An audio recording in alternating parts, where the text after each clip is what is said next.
चंदू एक चोर था। वो स्टेशन पर खड़ा रहता था और जैसे ही ट्रेन चल देती थी वैसे ही खिड़की पर जो भी मोबाइल चलाता हुआ उसे दिख जाता था उसका मोबाइल फोन छीनकर वहाँ से भाग जाता था। ट्रेन चलने लगती थी, इसीलिए कोई ट्रेन से कूदने की हिम्मत भी नहीं कर पाता था। अरे वाह, आज तो आईफोन मिल गया। ये कम से कम 20-25 हजार में तो बिक ही जाएगा। चंदू मोबाइल लेकर चोर बाजार पहुँच गया। वो किसी दुकान पर जाकर मोबाइल बेचने लगा। अरे चंदू, आज तो लंबा हाथ मार लिया तूने, लेकिन ये इतना महंगा फोन मैं नहीं ले सकता भाई। इस मोबाइल में बहुत सिक्योरिटी होती है, मैं तुरंत पकड़ा जाऊंगा भाई। ए कमाल करते हो बिहारी लाल। मैं एक चोर होकर इतना महंगा फोन चोरी करते हुए नहीं डरा, और तुम ये फोन खरीदते समय डर रहे हो। यार तुम लोग तो दिन भर दुकान में बैठे रहते हो बे। हम लोगों को रिस्क लेना पड़ता है समझे, और मेहनत भी करनी पड़ती है। चुपचाप ये फोन ले लो समझे, वरना आप। इतने में पीछे से चंदू के कंधे पर किसी ने हाथ रखा। उसने पलटकर पीछे देखा तो एक लंबा चौड़ा आदमी था। हाँ भाई, लाओ ये फोन मुझे दे दो। ठीक है, मुझे तो किसी ना किसी को फोन बेचना ही है। ले लो, निकालो 5000। हाँ, अपना हाथ आगे बढ़ाओ, देता हूँ। चंदू को कुछ समझ नहीं आया, लेकिन जैसे ही उसने अपना हाथ बढ़ाया वैसे ही उस आदमी ने चंदू के दोनों हाथों में हथकड़ियां पहना दी। इतने में बहुत सारे पुलिस वाले वहाँ पर आ गए। अरे ये सब क्या है? ये तो धोखा हुआ है मेरे साथ है। अच्छा, एक छोटा सा धोखा खाकर तुम्हें कष्ट हो रहा है, और जो तुम लोगों की मेहनत से कमाए हुए मोबाइल फोन उनका पर्स चोरी कर लेते हो, तब उन लोगों पर क्या बीतती होगी। इस बात का तुम्हें अंदाजा नहीं हुआ? मैं हूँ इस इलाके का एसीपी। तुमने इस बार गलत आदमी का फोन छीन लिया।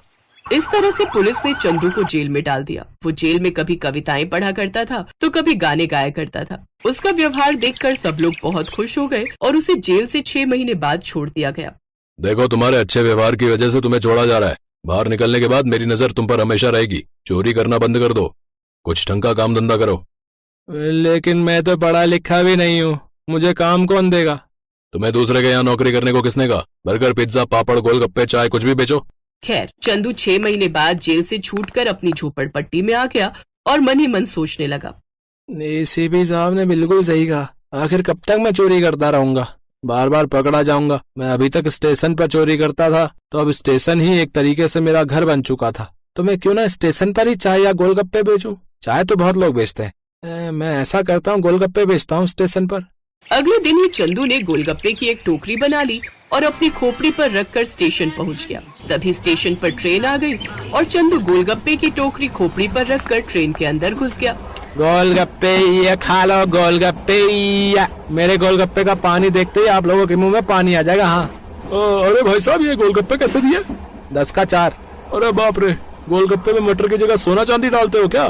बिल्कुल टोपा हो क्या भैया?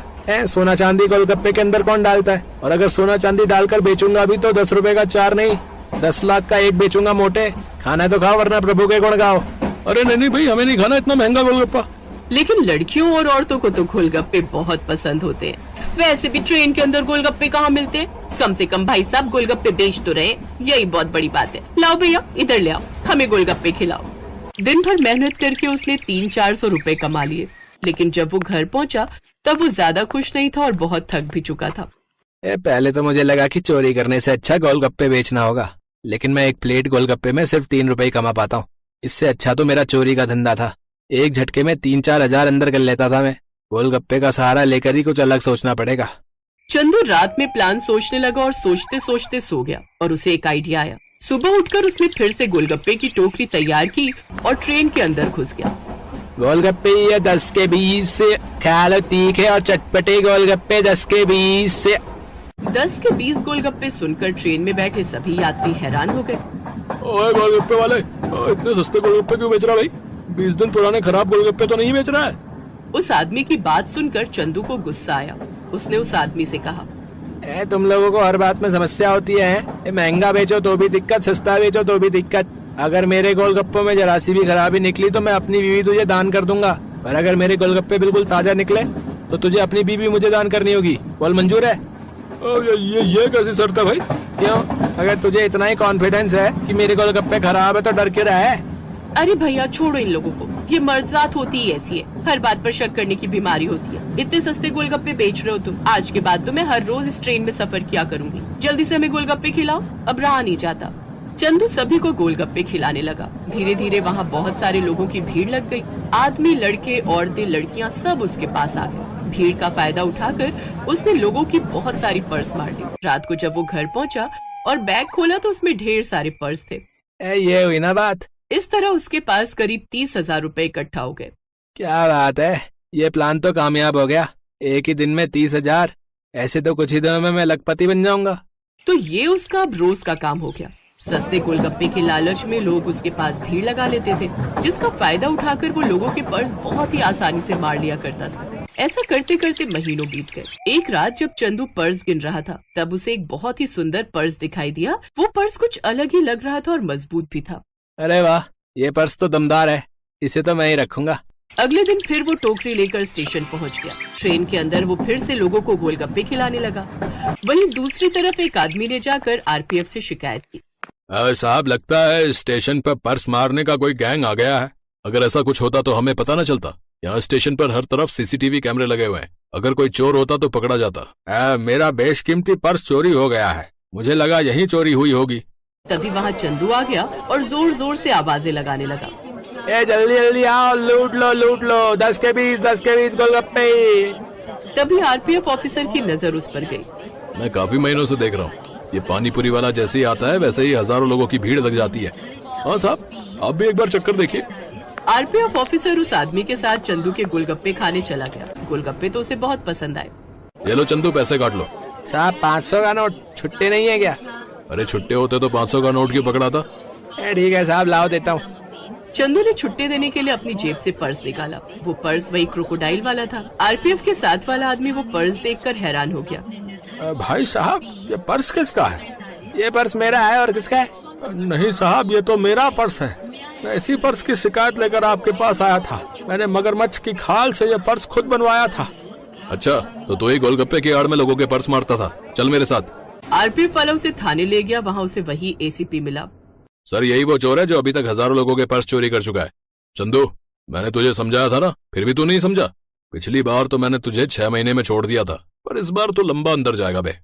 तो इस तरह से चंदू चोर पकड़ा गया और उसे 20 साल की सजा मिली।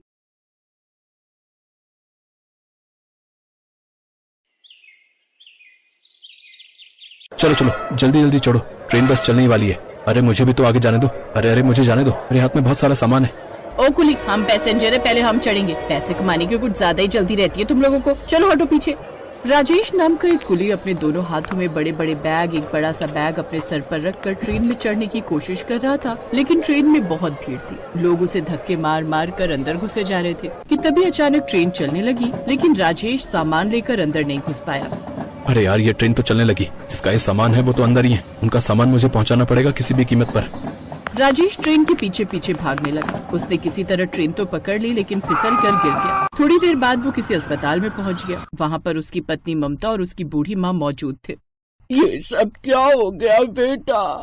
मैंने तुझे कितनी बार कहा है कि जल्दबाजी मत किया कर, स्टेशन पर वहाँ बहुत भीड़ होती है। इतना ज्यादा सामान लेने जाने की क्या जरूरत थी? जान से भी ज्यादा कीमती है क्या? डॉक्टर साहब, ये सब कैसे हो गया? देखिए, मजबूरी में मुझे इनका हाथ काटना पड़ा। इनका एक हाथ ट्रेन के नीचे आ गया था, इसीलिए हाथ काटने के अलावा मेरे पास कोई रास्ता नहीं था। अब इन्हें अपनी पूरी जिंदगी एक हाथ से ही बितानी पड़ेगी। डॉक्टर साहब, मेरे परिवार में कमाने वाला सिर्फ मैं ही था। अब मेरी माँ और मेरी पत्नी का क्या होगा? आप अपने दिमाग पर ज्यादा जोर मत डालिए। ये लीजिए, मैं आपके लिए खाना बना कर लाई हूँ, खा लीजिए। डॉक्टर साहब वहाँ से चले गए। ममता ने टिफिन खोलकर खाना परोस दिया। खाने में दाल चावल सब्जी के अलावा एक लाल मिर्च का पकौड़ा भी था। पकौड़ा देखकर राजेश का चेहरा खिल उठा। ममता, मेरी जिंदगी में चाहे जितनी परेशानियां आ जाए, जैसे ही तुम्हारे हाथ का लाल मिर्च का पकौड़ा देखता हूँ मैं खुश हो जाता हूँ। मैं कितना खुश नसीब हूँ कि मुझे तुम्हारे हाथ का लाल मिर्च का पकौड़ा खाने को मिलता है। बाकी लोगों का ऐसा नसीब नहीं है। उसकी ये बात सुनकर ममता के दिमाग में ख्याल आया। उसने कहा, अब बाकी लोगों को भी नसीब होगा। 2 दिन बाद ममता और उसकी माँ राजेश को लेकर घर आ गए और वहीं पर दवाई चलने लगी। कमाने वाला भी कोई नहीं था, इसलिए ममता ने अपनी सास और पति से कहा, राजेश जी, जिस स्टेशन पर आप कुली का काम करते थे, उसी स्टेशन पर मैं लाल और हरी मिर्च के पकौड़े बेचूंगी। सासू माँ, आप हमारे घर के आंगन में मिर्च बो दीजिए ताकि लोगों को ताजे मिर्च का पकौड़ा खाने को मिले। लेकिन ममता, तुम ये सब क्यों करोगी? लोग क्या कहेंगे कि अपनी बीवी की कमाई खा रहा है।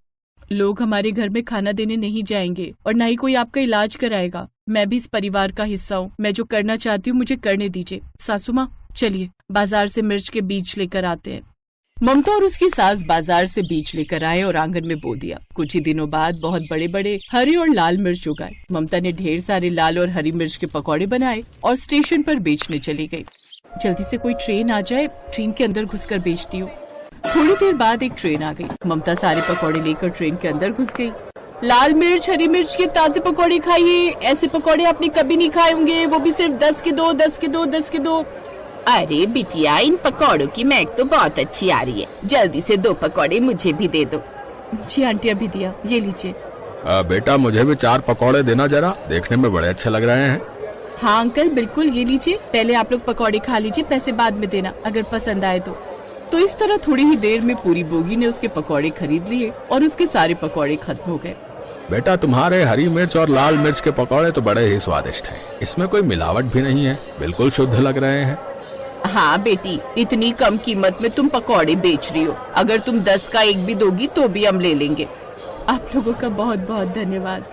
कुछ ही देर में सारे मिर्च के पकौड़े बेचकर वो ट्रेन के बाहर आ गई। उसी ट्रेन के अंदर बहुत सारे मोमोज बेचने वाले, खाना बेचने वाले लड़के भी थे। उनका एक समोसा तक भी नहीं बिका। अरे ये औरत तो हमारी यूनियन की भी नहीं है, इसे इस स्टेशन पर किसने अलाउ किया पकौड़े बेचने के लिए? इसके मिर्च के पकौड़े खाने के बाद ना ही हमारा समोसा बिक रहा है और ना ही तेरा खाना। इसका कुछ ना कुछ तो करना ही होगा। सारे पकौड़े बेचकर वो खुशी खुशी घर चली गई। उसका पति और सास बहुत खुश हुए। बहू, इस दुनिया में हर सास को तुम्हारे जैसी ही बहू मिले। तुमने तो पहले ही दिन कमाल कर दिया। तुम्हारे हाथ के लाल हरी मिर्च के पकौड़े तो कुछ ही घंटों में बिक गए। हाँ सासू माँ, पर मुझे उम्मीद नहीं थी। कल मैं इससे दुगने पकौड़े लेकर जाऊंगी। अब हमारी जिंदगी में किसी चीज की कमी नहीं रहेगी। ऐसे ममता हर दिन स्टेशन पर जाती और जो भी ट्रेन आती उसके अंदर घुसकर सारे मिर्च के पकौड़े बेचकर थोड़ी ही देर में वापस आ जाती।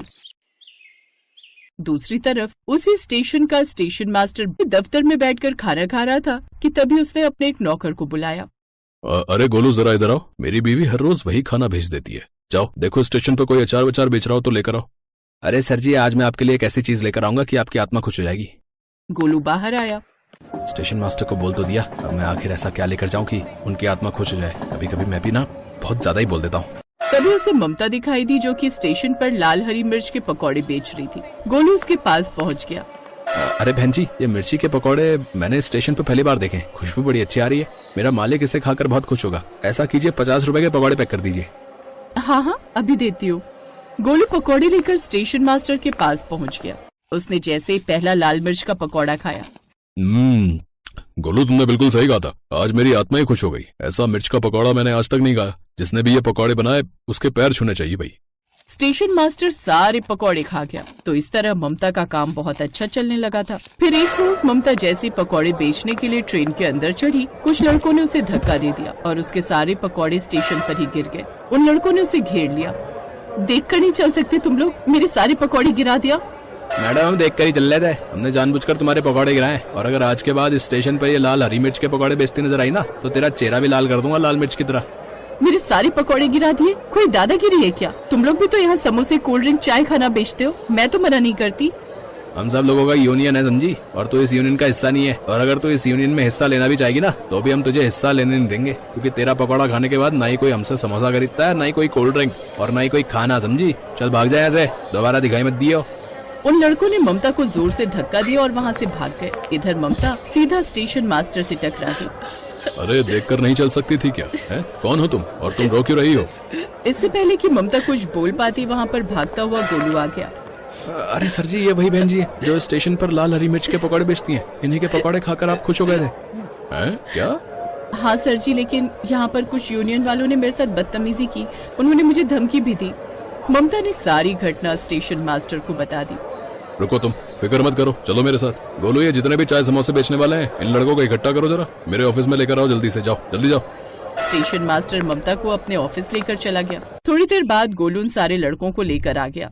भाई, तुम लोगों को मैंने यहाँ पर पैसे कमाने का मौका दिया, परमिशन दी। इसका ये मतलब ये नहीं है कि तुम किसी औरत के साथ बदतमीजी करोगे, समझ गए? वो भी बेचारी अपना परिवार पालने के लिए यहाँ कमाने आई थी और तुमने इनके साथ ये किया। आज के बाद ये बहन इसी स्टेशन पर मिर्च के पकौड़े बेचेगी, समझ गए? मैं इनके लिए एक बहुत बड़ी दुकान खोल कर दूंगा। इनके पकौड़े मुझे बहुत पसंद है।